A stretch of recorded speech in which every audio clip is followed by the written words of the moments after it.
नमस्कार दोस्तों, स्वागत है आपका हमारे इस यूट्यूब चैनल पर। आज का टॉपिक हमारा है काइंड्स ऑफ सेंटेंस। इससे पहले दोस्तों हमारा आपसे एक हम्बल रिक्वेस्ट है, आप लोग वीडियो को बिना स्किप किए देखें और एक लाइक, प्लीज़ एक लाइक, एक कमेंट ज़रूर करें और इस चैनल को प्लीज़ सब्सक्राइब कर दें। दोस्तों आपका सब्सक्राइब करने का कोई चार्ज नहीं लगता है। इससे हमारा आत्मबल, या कह सकते हैं कि इससे हमारा जो है हम प्रेरित होकर अगली वीडियो लाने में अपने आप को सबल पाते हैं और हम आपके लिए इसी तरह अच्छे से अच्छा वीडियो लाने की कोशिश करेंगे। दोस्तों इस तरह से दोस्तों आप लोग प्लीज़ एक कमेंट, एक लाइक और सब्सक्राइब कर दें चैनल को, जिससे हम प्रेरित हो जाएं। तो चलिए दोस्तों, बहुत देर ना करते हुए हम आज के टॉपिक पर चर्चा करते हैं। या आज का जो टॉपिक है हमारा है काइंड्स ऑफ सेंटेंस। सेंटेंस के प्रकार कितने होते हैं। इससे पहले वाले वीडियो में हम लोगों ने पढ़ा दोस्तों कि अल्फ़ाबेट क्या होता है, कितने होते हैं, इंग्लिश में अल्फ़ाबेट कितने होते हैं और सिलेबल क्या होता है, ठीक। और इसके साथ ही हमने पढ़ा फ्रेज क्या होते हैं और क्लास क्या होते हैं। तो इस तरह से हमने सब पे डिस्कस किया था दोस्तों। तो चलिए आज का टॉपिक हमारा है काइंड्स ऑफ सेंटेंस। पिछली वीडियो में दोस्तों मैं एक चीज़ बताना भूल गया था।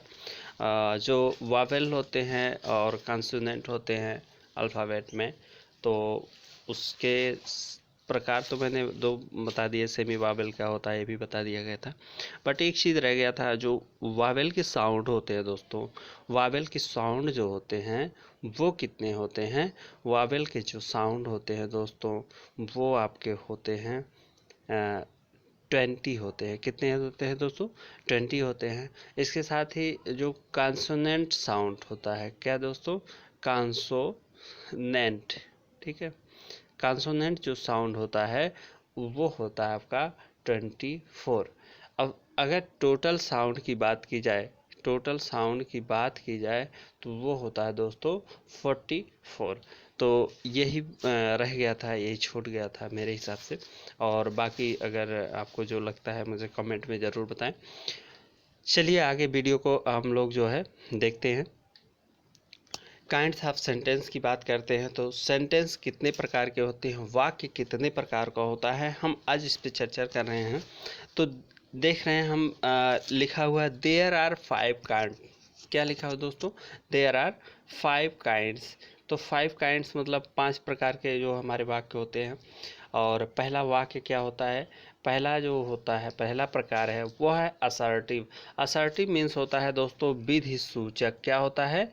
विधि सूचक कह सकते हैं। अभी हम बाद में आगे पूरा चर्चा करेंगे दोस्तों। तो ये विधि सूचक होता है। तो और दूसरा जो वाक्य होता है वो प्रश्नवाचक होता है। और तीसरा जो होता है इम्परेटिव सेंटेंस, वो क्या होता है दोस्तों? वो आपका होता है आदेशात्मक। आदेशात्मक होता है दोस्तों। आदेशात्मक क्या होता है? आदेशात्मक, यानी इसमें आदेश दिया जाता है। इसको भी अभी हम डिटेल से चर्चा करेंगे, ठीक है दोस्तों। फिर जो हमारा ऑप्टेटिव होता है वो क्या? अब हम बात करते हैं दोस्तों 4 number, optative sentence. Optative sentence का मतलब होता है दोस्तों, ऑप्टेटिव सेंटेंस में क्या होता है? ये इच्छा बोधक होता है, ठीक है। क्या होता है दोस्तों? इच्छा बोधक, इच्छा बोधक, ठीक। ऑप्टेटिव मतलब होता है इच्छा बोधक। और जो अगला है दोस्तों हमारा एक्सक्लेमेटरी सेंटेंस, ये होता है हमारा एक्सक्लेमेटरी का मतलब होता है विस्मय बोधक। क्या होता है दोस्तों? विस्मय बोधक, विस्मय बोधक। तो इस तरह से ये 5 सेंटेंस होते हैं दोस्तों। फिर हम बात करते हैं आगे। अब एक एक सेंटेंस के बारे में चर्चा करते हुए उसको समझते हुए हम दोस्तों आगे बढ़ेंगे। आइए देखते हैं। पहला जो प्रकार होता है सेंटेंस का होता है वो असर्टिव सेंटेंस। क्या होते हैं दोस्तों? असर्टिव सेंटेंस होता है और इसका मतलब होता है विधि सूचक, यानी विधि सूचक वाक्य होते हैं। ठीक है, असर्टिव होते हैं। ये एक्सप्लेनेशन थोड़ा सा देख लेते हैं। एक्सप्लेनेशन में जो दिया है, ए sentence that makes a statement is called assertive sentence. क्या होता है?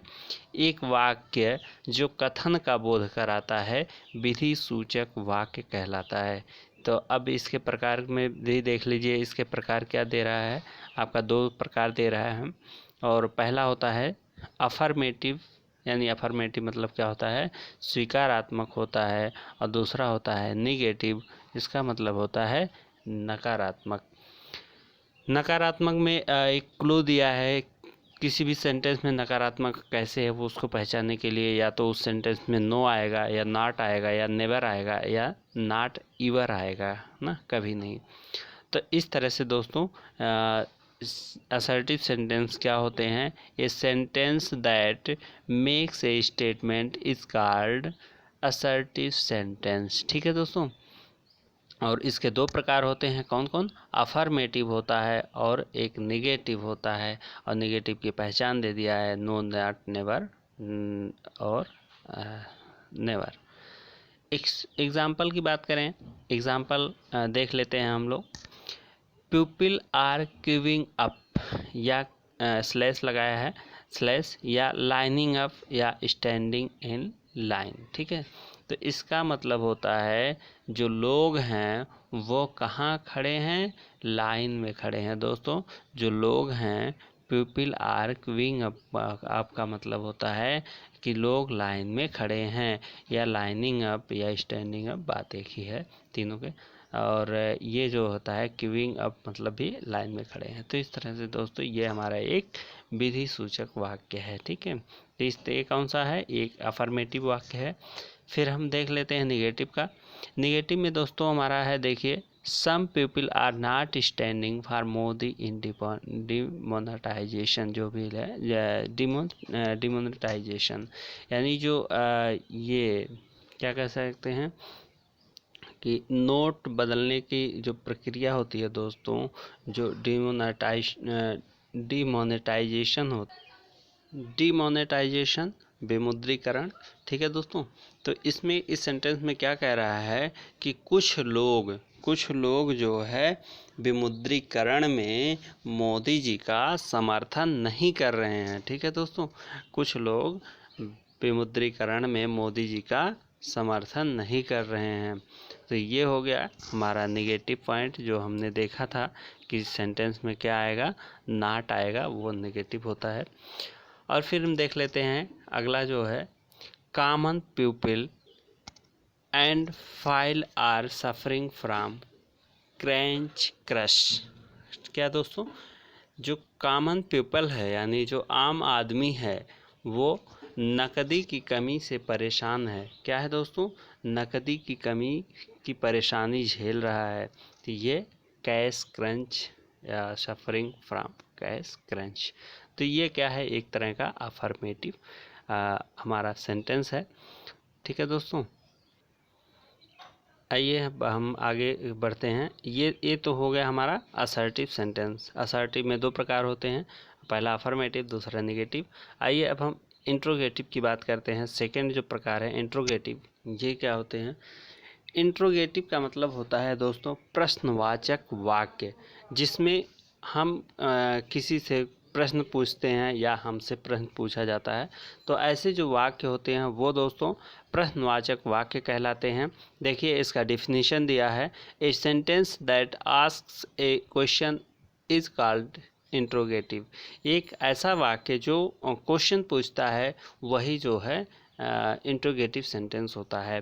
अब इसकी काइंड्स की बात अगर कर लें, तो इसकी भी 2 प्रकार हैं, यस या नो टाइप, या सिंगल इसे कह सकते हैं, यस या नो टाइप को मतलब जो प्रश्नवाचक वाक्य होते हैं, यस या नो टाइप वाले जो प्रश्नवाचक वाक्य होते हैं, उनकी शुरुआत दोस्तों वाक्य के सहायक क्रिया यानी हेल्पिंग वर्ब से शुरू होती है, उस वाक्य की शुरुआत हेल्पिंग वर्ब से शुरू होती है, तो वो यस या नो टाइप वाले क्वेश्चन कहलाते हैं क्वेश्चन। ठीक है, यस या नो टाइप वाले क्वेश्चन सेंटेंस कहलाते हैं, इंट्रोगेटिव सेंटेंस कहलाते हैं। सेकंड जो है WH टाइप, यानी या इसे एक और नाम दिया जाता है डबल इंट्रोगेटिव। क्या दोस्तों? Double interrogative sentence.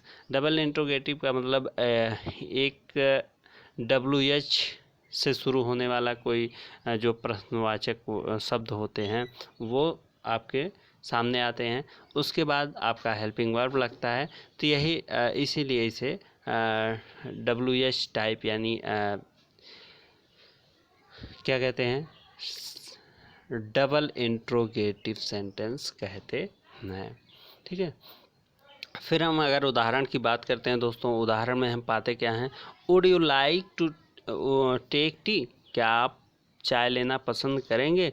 तो वुड यू लाइक देखिए दोस्तों, यहाँ मॉडल वर्ब से शुरू हुआ है, मॉडल वर्ब से शुरू हुआ है, यानी ये भी हेल्पिंग वर्ब का काम कर रहा है। तो यहाँ ये जो है यस या नो टाइप वाला क्वेश्चन है, क्वेश्चन वाक्य है। आगे हम देखते हैं जो सेकेंड है, आर यू क्रेजी, क्या तुम पागल हो, क्या तुम मतलब सनकी हो? तो ये भी क्वेश्चन क्या है, आर यू क्रेजी, यानी हेल्पिंग वर्ब से शुरू हो रहा है, यानी यस या नो टाइप वाला क्वेश्चन पूछ रहा है। तो ये फर्स्ट प्रकार का है। अगला क्वेश्चन देखते हैं, what can I do for you, what can I do for you, मैं आपके लिए क्या कर सकता हूँ? तो यहाँ देखिएगा व्हाट WH टाइप आ गया, फिर कैन हेल्पिंग वर्ब का जो मतलब ले रहा है, तो ये इस तरह का जो है ये आपका ये तो मॉडल वर्ब है लेकिन हेल्पिंग वर्ब का काम कर रहा है, तो ये हमारा क्या हो जाएगा यहाँ, ये सेकेंड टाइप का WH टाइप का या डबल इंट्रोगेटिव कह सकते हैं, या हम कह सकते हैं what is your name, what is your name, देखिएगा ये भी हमारा डबल इंट्रोगेटिव सेंटेंस है। ठीक है दोस्तों, तो इस तरह से हम जो है इंट्रोगेटिव सेंटेंस क्या होते हैं इसको हमने जाना। तो इंट्रोगेटिव सेंटेंस दो प्रकार का होता है। इंट्रोगेटिव सेंटेंस वो सेंटेंस होते हैं जो क्वेश्चन पूछता है, जिसमें क्वेश्चन पूछा जाता है, वो इंट्रोगेटिव सेंटेंस होते हैं।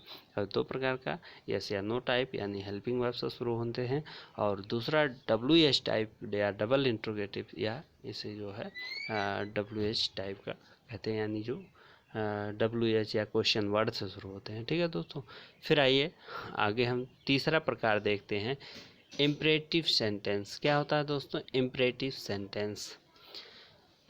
इम्परेटिव सेंटेंस दोस्तों होते क्या हैं, इसमें बहुत लोगों का कन्फ्यूज़न, और बहुत लोग इसमें बार बार कंफ्यूज होते हैं या भूल जाते हैं, पढ़ते हैं लेकिन भूल जाते हैं। तो ठीक है, आज आइए इसका हम क्या कर दें, पोस्टमार्टम कर दें, और आप लोग जो है इसको ध्यान से देखिए, कभी ना भूलिए, और भूलेंगे नहीं अगर एक बार बहुत ध्यान से इस वीडियो को देख लेंगे। ठीक है दोस्तों, तो ये होता है इम्परेटिव सेंटेंस, आदेशात्मक वाक्य। ठीक, इसमें आप किसी को आदेश दे रहे हैं, या इसमें तीन तरह के भाव होते हैं दोस्तों, तीन तरह के भाव होते हैं। तीन तरह के भाव क्या होते हैं ये देख लीजिए। इसमें या तो आपको मतलब आप ऑर्डर देंगे किसी को ना, या तो आप किसी को सलाह देंगे, या तो आप किसी से रिक्वेस्ट करेंगे। तो ये तीन भाव व्यक्त होंगे इम्परेटिव सेंटेंस। पहले क्या होता है थोड़ा सा अच्छा इसी को देख लेते हैं, लेकिन इससे पहले ये भी जान लीजिएगा इम्परेटिव सेंटेंस में तीन प्रकार के भाव व्यक्त होते हैं। और ये इम्परेटिव सेंटेंस की परिभाषा देख लेते हैं। A sentence that express command, command आदेश, एडवाइस सलाह, और इंट्रीटी मतलब आप हम्बल रिक्वेस्ट तो नहीं कहते लेकिन एक तरह का रिक्वेस्ट की भाव, इज कॉल्ड इम्परेटिव सेंटेंस। क्या दोस्तों? Is called imperative sentence. तो इस तरह से इंट्रीटी विनती, ठीक है। तो ये दोस्तों ऑर्डर, एडवाइस और रिक्वेस्ट या इंट्रीटी, ठीक है। तो ये तीन भाव जब आते हैं तो या 3 भाव के जो वाक्य होते हैं यही हमारे इम्परेटिव सेंटेंस कहलाते हैं। और इम्परेटिव सेंटेंस का जो स्ट्रक्चर होता है दोस्तों, रूप होता है, स्वरूप होता है, वो क्या होता है, एमवी का फर्स्ट फॉर्म। देख लीजिए, एमवी का फर्स्ट फॉर्म। ठीक है दोस्तों, एमवी का फर्स्ट फॉर्म, एमवी का फर्स्ट फॉर्म। ठीक है, थोड़ा सा देखिएगा, यहाँ लिखा हुआ है एमवी का फर्स्ट फॉर्म प्लस ऑब्जेक्ट होता है। ठीक है, तो इस तरह से एमवी का फर्स्ट फॉर्म का मतलब क्या हुआ, मेन वर्ब का पहला जो फॉर्म होता है, पहला जो रूप होता है वो प्लस ऑब्जेक्ट आता है। अगर ऐसा देखें तो वो सेंटेंस क्या होगा, इम्परेटिव सेंटेंस है, इम्परेटिव सेंटेंस। अब इसमें देख लेते हैं, जैसे एक उदाहरण हमको दिख रहा है, ये स्क्रीन पर जो हम देख रहे हैं, स्टॉप द बस। क्या है, स्टॉप द बस, बस को रोको। Follow the rule of the road, यानी जो रोड के या सड़क के जो नियम है उसका पालन करो। तो यहाँ देखते हैं हम, जो स्टाफ है ये मेन वर्ब का फर्स्ट फॉर्म है, प्लस द बस आया हुआ है, द बस ये हमारा ऑब्जेक्ट हो गया। फिर यहाँ देखिए ये जो फॉलो है, फॉलो शब्द क्या है, फॉलो जो वर्ड आया है ये हमारा मेन वर्ब का फर्स्ट फॉर्म है। The rule of the road ये हमारा ऑब्जेक्ट है। ठीक है, अब फिर आगे हम देखते हैं कि इसका निगेटिव भी बनता है, इम्परेटिव का निगेटिव बनता है दोस्तों। इम्परेटिव का निगेटिव कैसे बनता है ये देख लीजिए, इसका स्ट्रक्चर क्या है। इसका स्ट्रक्चर है दोस्तों, निगेटिव वर्ड पहले आएगा कोई, फिर निगेटिव वर्ड जो होगा चाहे जो वो चाहे कुछ भी हो सकता है, जैसे डोंट हो सकता है, नेवर होता है, नॉट होता है, या फिर डोंट और नेवर दोनों में से ज़्यादा यूज़ होता है, और यही दोनों पहले आए थे। फिर जो है क्या होगा, एमवी का फर्स्ट फॉर्म आएगा प्लस ऑब्जेक्ट आएगा दोस्तों। ठीक है, जैसे डोंट टच मी, मुझे मत छुओ। और आगे हम बात करें, अगर नेवर डिस्ट्रॉय नेशनल प्रॉपर्टी, यानी जो है हमें, या ये हमको एक तरह से क्या है, नेवर डिस्ट्रॉय एक हमको सीख मिल रही है, या सीख दे रहा है, या एडवाइस दे रहा है कि हमको कभी, मतलब जो नेशनल प्रॉपर्टी होती है, जो भारत के मतलब प्रॉपर्टी है या धन है, उसको हमें बर्बाद नहीं करना चाहिए।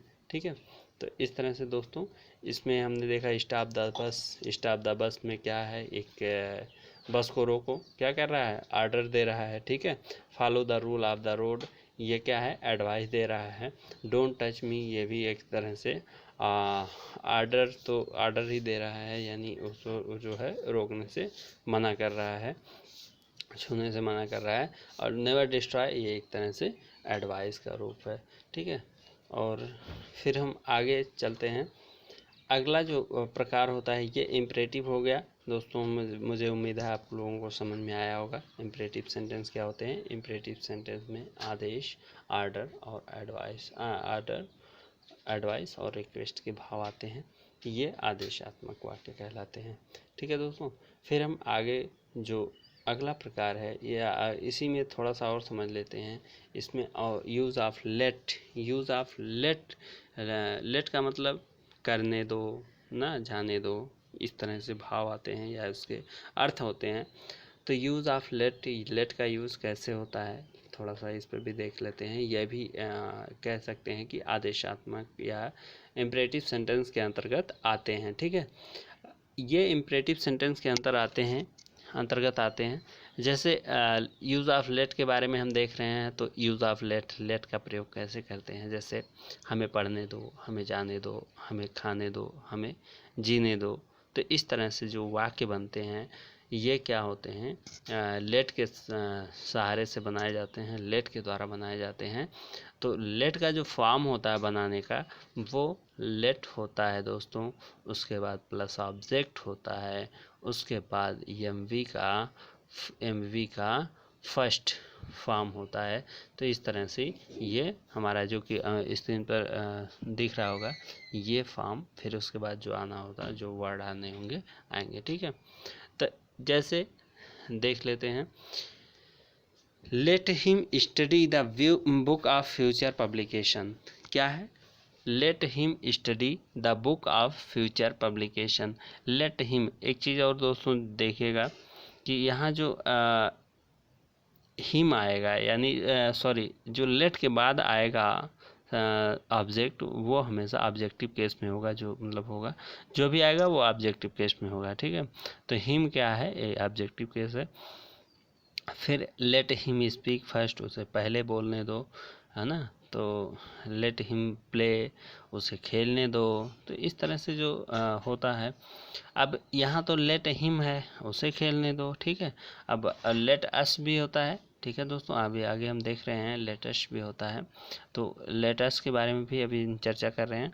तो इस तरह से उसे खेलने दो, उसे जाने दो, उसे पढ़ने दो, latest read, let him read ना। तो इस तरह से उसे के संदर्भ में लेट हिम आएगा, और उसके बाद मेन वर्ब का फर्स्ट फॉर्म आएगा, और उसके बाद जो आना होगा, जो ऑब्जेक्ट दिया होगा या कुछ भी दिया होगा वर्ड, वो आएंगे, ठीक है।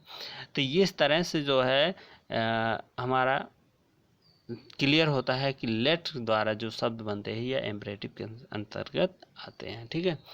अब हम देखते हैं कि यूज़ ऑफ लेट अस, यानी जो लेट अस का यूज़ कैसे करते हैं। अब तक हमने केवल लेट का यूज़ किया, ठीक है। अब लेट अस जो होता है, लेट के साथ अस आता है, वो किस तरह, ये हमें के संदर्भ में आता है, ठीक है। हमें जाने दो, हमें खेलने दो, हमें पढ़ने दो, ठीक है। वहाँ उसे था, उसे खाने दो, उसे पढ़ने दो, लेकिन यहाँ हमें के संदर्भ में आता है। तो लेटेस्ट का जो स्ट्रक्चर है, लेट प्लस अस प्लस एम बी का फर्स्ट फॉर्म प्लस ऑब्जेक्ट। देखते हैं एग्जांपल दोस्तों। एग्जांपल में हम देख रहे हैं कि जो दिया हुआ है, लेट अस go now, let us go now. Let us go now मतलब क्या है? मुझे जाने दो या हमें जाने दो, ठीक है। हमें जाने दो, अब जाने दो। फिर अगला जो है, let us take action against the black money, यानी जो काला धन है उसके प्रति जो है हमको एक्शन लेना चाहिए। तो इस तरह से लेट हिम हमने देखा, और लेट अस से जो बनाए जाते हैं वाक्य, वो हमने देखा, ठीक है दोस्तों। फिर हम आगे चलते हैं। अगला जो हमारा प्रकार होता है वो ऑप्टेटिव सेंटेंस होता है। ऑप्टेटिव सेंटेंस इच्छा बोधक वाक्य, यानी एक व्यक्ति, एक इंसान, एक मतलब मानव के अंदर से जो इच्छाएं व्यक्त होती हैं, वो हमारे ऑप्टेटिव सेंटेंस के अंतर्गत आती हैं, ठीक है। यानी उसके द्वारा जो बोला जाता है, उसमें जो है देखिए, a sentence that expresses, a definition देखते हैं दोस्तों। A sentence that expresses the hearty desire मतलब दिली इच्छा, or wish is called optative sentence. या हमारे दिल से जो इच्छाएं निकलती हैं, जो हमारी इच्छा होती है, हार्टी डिजायर होती है, या हमारी विश होती हैं, वो इस तरह के जो वाक्य मतलब निकलते हैं हमसे, वो क्या होते हैं? ऑप्टेटिव सेंटेंस होते हैं। इसकी शुरुआत में माइट से शुरू होते हैं, या इसकी जो वाक्य की शुरुआत होती है ज़्यादातर में माइट से शुरू होती है, ठीक है दोस्तों। तो देखते हैं कैसे। जैसे इसमें 3 प्रकार के भाव इसमें भी आते हैं। हमने देखा पिछले वाले प्रकार में, यानी जो इम्परेटिव सेंटेंस था उसमें 3 प्रकार था, ऑर्डर था, रिक्वेस्ट था और एडवाइस था। उसी तरह से ऑप्टेटिव सेंटेंस में भी मतलब 3 भाव निकलते हैं। या तो वो इंसान किसी को आशीर्वाद दे रहा होगा, ठीक, या तो किसी को शाप दे रहा होगा, या ईश्वर से प्रार्थना कर रहा होगा, किसी चीज़ के लिए ईश्वर से प्रार्थना कर रहा होगा। तो ये 3 जो भाव व्यक्त होते हैं, ये किस में आते हैं दोस्तों? ऑप्टेटिव सेंटेंस में आते हैं। जैसे उदाहरण 2 दिए हैं। मे यू लिव लॉन्ग, मतलब मेरी इच्छा है कि आप लंबा जिए, आप बहुत दिनों तक जिए। तो ये क्या है? एक हार्टी डिजायर है, या हार्टी विश है। तो ठीक है, इस तरह से मे यू लिव लॉन्ग और मे गॉड ब्लेस यू, भगवान आपका भला करें। तो ये जो इस तरह के जो वाक्य होते हैं हार्टी डिजायर दोस्तों, यही इच्छा बोधक वाक्य होते हैं। ठीक है, फिर हम आगे बात करते हैं दोस्तों। अगला प्रकार जो पांचवा और लास्ट है, ये एक्सक्लामेटरी सेंटेंस होते हैं। इसमें किसी व्यक्ति की बहुत स्ट्रांग फीलिंग जो होती है वो निकल के आती है। तो इसमें जब बहुत स्ट्रांग फीलिंग निकल कर आती है वही हमारा एक्सक्लेमेटरी सेंटेंस होते हैं। जैसे एग्जांपल में हम देख पा रहे हैं, a sentence that expresses strong feeling is called exclamatory sentence. तो जो एक ऐसा वाक्य जिसमें किसी व्यक्ति मतलब किसी का भी वो जो है स्ट्रांग फीलिंग निकल कर आता है, तो वही हमारा एक्सक्लेमेटरी सेंटेंस होता है। जैसे हिंदी में देखा जाए तो इस प्रकार के वाक्य में सुख, दुख या आश्चर्य का बोध होता है। ठीक है, तो जैसे पहला जो वाक्य है हुर्रा, इसमें कुछ ऐसे वर्ड होते हैं जिससे पता चल जाता है कि आदमी खुशी है या दुख है या क्या आश्चर्य है, कुछ भी मतलब होता है वो उसे पता चल जाता है। तो इसमें पहली बात देख लेते हैं, या तो सुख का होगा या तो दुख का होगा या तो आश्चर्य का भाव होगा। तो इसमें हुर्रा, हुर्रा का जो वर्ड है इससे पता चल रहा है कि वो व्यक्ति बहुत ही प्रसन्न है। We have won the match, हमने मैच जीत चुके हैं। तो ये जो है व्यक्ति क्या है, प्रसन्न है दोस्तों। फिर आगे है एलास, मतलब कुछ हमने बताया ना एक्सक्लेमेटरी सेंटेंस में कुछ वर्ड ऐसे होते हैं जिसकी वजह से हमको ये पता चल जाता है कि क्या होता है कि देखिए कुछ वर्ड में देख ही लेते हैं हम लोग। जैसे हुर्रा तो मैंने बता ही दिया है, हुर्रा। ठीक है, हुर्रा जो होता है ये तो आपका क्या होता है, हुर्रा, ये आपका खुशी का हो गया। फिर आगे हम एलास जो देख रहे हैं ये आपका दुखी का हो गया। फिर आपका एक होता है फाई फाई फाई फाई, क्या होता है दोस्तों इसका मतलब कोई बताए। फाई फाई का मतलब होता है छी छी। ठीक, अगर हम कहीं ये देख लेते हैं वो, तो ये क्या होता है दोस्तों, ये भी हमारा एक्सक्लेमेशन का जो होता है ये वर्ड होता है, वो मतलब दुख है कहीं न कहीं।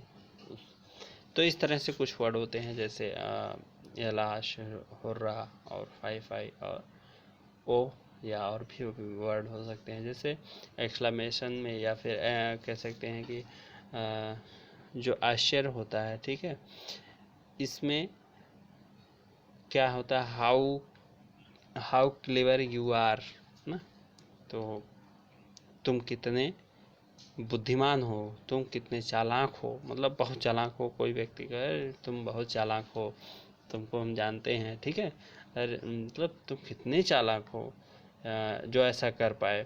फिर how a dark night it is, मतलब आज की रात, यह रात कितनी काली है, यानी आश्चर्य हो रहा है। ठीक है, उस चीज़ों पे लेकर हाउ ब्यूटीफुल सीन, या मतलब कितना सुंदर दृश्य। तो इस तरह से जो वाक्य आते हैं दोस्तों, यही हमारे एक्सक्लेमेटरी सेंटेंस कहलाते हैं, यही हमारे एक्सक्लेमेशन सेंटेंस होते हैं। ठीक है, तो इसमें हमने देखा कि हुर्रा, हुर्रा और एलाश और हाउ क्लेवर यू आर, इसमें जो है ये बहुत ही आश्चर्यचकित हो रहा है, इसमें भी आश्चर्यचकित हो रहा है। तो इस तरह से दोस्तों हमारा वीडियो कंप्लीट होता है, यानी हम जो है कितने प्रकार के होते हैं सेंटेंस को हमने देखा। और दोस्तों अगले वीडियो में आप लोग बने रहिए, तब तक के लिए धन्यवाद। मिलते हैं अगले वीडियो में, धन्यवाद।